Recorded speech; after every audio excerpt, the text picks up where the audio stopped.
It's been one of those. It's been a strange off-season in a couple of ways, really. Like I say, with a couple of games and Kev leaving in the middle of the pre-season, then Joe hurt his leg over Christmas period, so our half-back pairing got jumped around a little bit.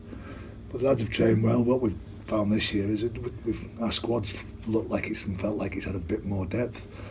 Just the quality of the people coming through our academy system and the lads that have been here and now are a couple of years older, like they're not 17, 18 anymore, they're looking 20, 21. Are they Super League week in, week out ready?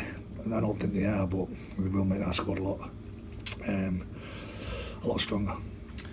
Prop forwards there's a slight issue for you at the moment because you've got two who won't be ready for the start of the season and one injured, so already that area is being tested depth-wise. Well, that's the beauty of that is that the twins coming through, the Chapel boys have really put pressure on there, and I think through all the pre-season and even last year they were amongst our best players on the field, not our best front rowers. So I think Jay last year against Wigan and towards the end of the season was outstanding. Ted's been knocking on the door just behind him as well. Mm-hmm. So yeah, there's a couple of that's from rowers. You know you're always going to need that depth there, but through our middles with McGrath and Hep and also Chris Houston and Tom Olsen played there quite a lot for Bradford last year in that middle third. So we've got some people that can play there and tough players that can really make us solid around the middle there. And I say there's nothing won and lost in these first, as we found out last year, in these first couple of weeks. We need to get moving, get our best available side on the field, and then keep moving and stay healthy. Apart from those props that we mentioned and Joe you mentioned, is it a complete squad outside of those that you're choosing from? No, I think Jack Buchanan's probably in big doubt as well from the St Helens game. He's not ran a lot since then. We're looking at him this week. Well, he hasn't ran a lot, and he took a real whack on his ankle that put bruising on a muscle in his ankle that's caused him a bit of trouble. Like I said, it was with the weekend off after the first game. Do we push him in that and then give him a bit of a break, or do we give him that 3 weeks before it really starts coming thick and fast? So he's in a little bit of doubt at the moment as well. So, and same with Greg Burke. They're both sort of not a lot of training on him. Greg with a foot problem and Jack with an ankle problem. But again, that's test our depth, test those young kids that are in there, and they're pretty keen because of how hard they've trained through the pre-season as well.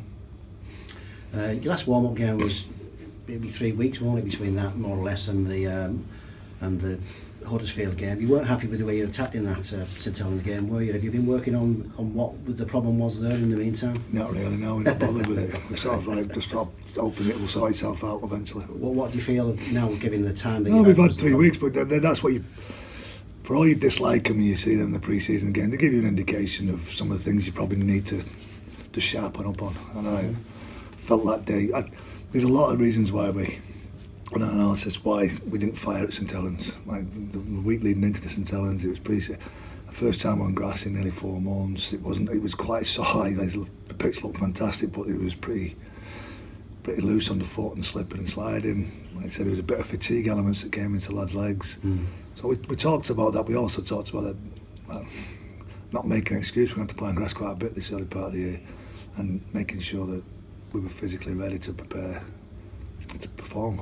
And that was one of our talking points. Getting our halves to play a little bit more at the line, getting players to push up with them a little bit harder. So all the little things that you pick out in your pre-season games, we work quite hard on the last 3 or 4 weeks. And that's what they give you, but there's nothing like the real thing. Mm-hmm. And no matter how much you've run into a pre-season game and how much you're feeling confident coming out of those games, when the lights go up and you kick off for real, that's when certain players can really enjoy that moment. I think we're expecting that. We're anticipating us to step up a few gears come next Friday. Huddersfield were one of the disappointments, I suppose, last season, weren't they, finishing in the bottom 4 as they did. They changed the coach halfway through. I presume that over the off-season that the new coach will have put his own stamp on them and they'll have something to prove this year.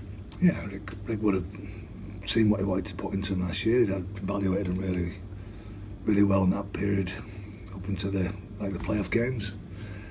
Again, he's probably pretty happy that he wasn't playing in that £1 million game, and gives him an opportunity to work with them through the pre-season and put his own real stamp on him and put a bit of work into him. Like I said, the only disappointment for us was not, like I said, we weren't really concerned about what what Huddersfield did last year.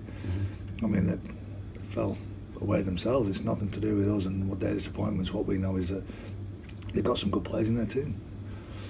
That little bit of pain probably can either send you two ways. It can either inspire you to push beyond it, or it can, when somebody jumps them back on you, it can frighten you again because it looks like it's round the corner.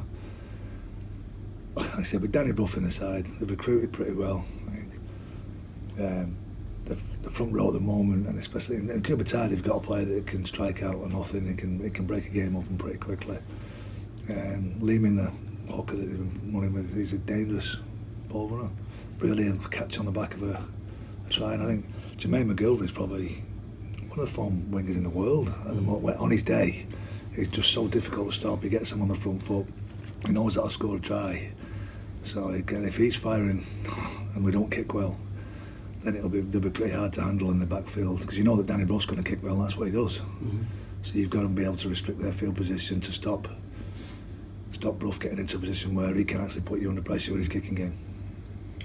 It's a home game, your first game, and everyone likes to think of the home ground as a force. It'd be helpful if plenty of fans got here and fully got behind you, wouldn't it?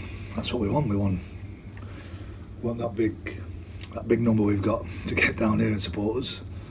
Well, we know that what we've got to do is, we can't really worry about too much about who's going to come and who's going. Those people that come, we want to put our best performance on for them, and they leave and everybody else buys into the back of that and brings somebody else next time, and they do the same again. So something we spoke about year on year. We can't really concern ourselves with how many people come and watch us.